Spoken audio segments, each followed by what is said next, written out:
G'day and welcome to Crosby Garrett.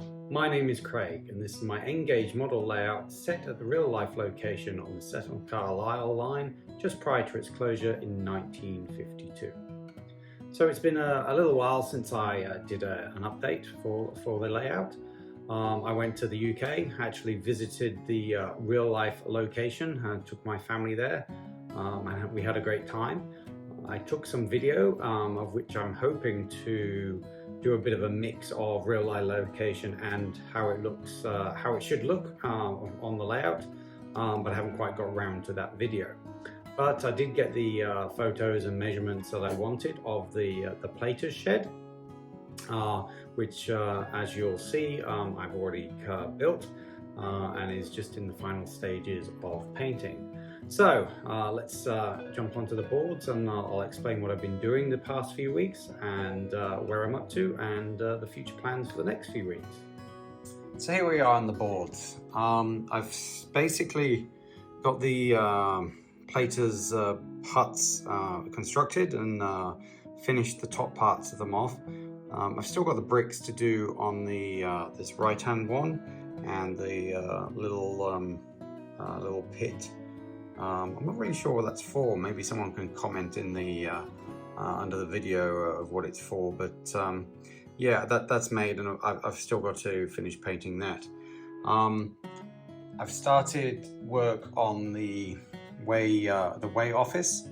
I did a paper mock-up. I did the design in Inkscape because I wanted to see how it would look and what size it looks.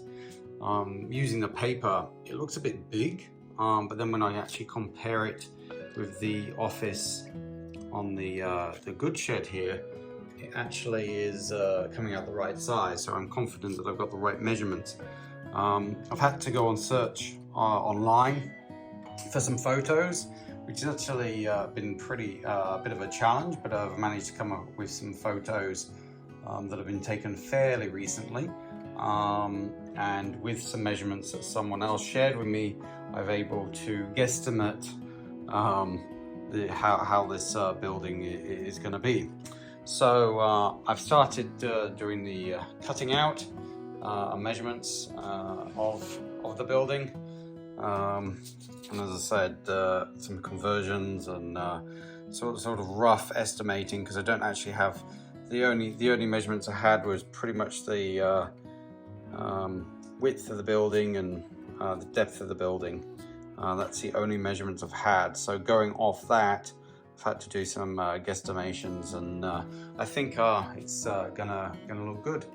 Once that is actually built, my plan is to do all the painting of the stonework on the way office and the Platers shed at the bottom, and because of that I might as well finally finish off the good shed.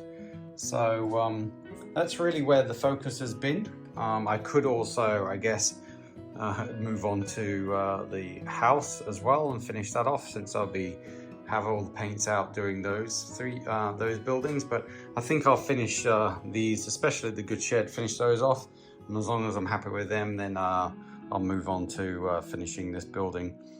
Still have the fence to finish the extension, and of course put all the tiny little members on there, but yeah, it's slowly coming together. I've also ordered some more wire fence to continue along this section, so we can get that put in. So slowly but surely it's really pulling together. The curtain is also coming together.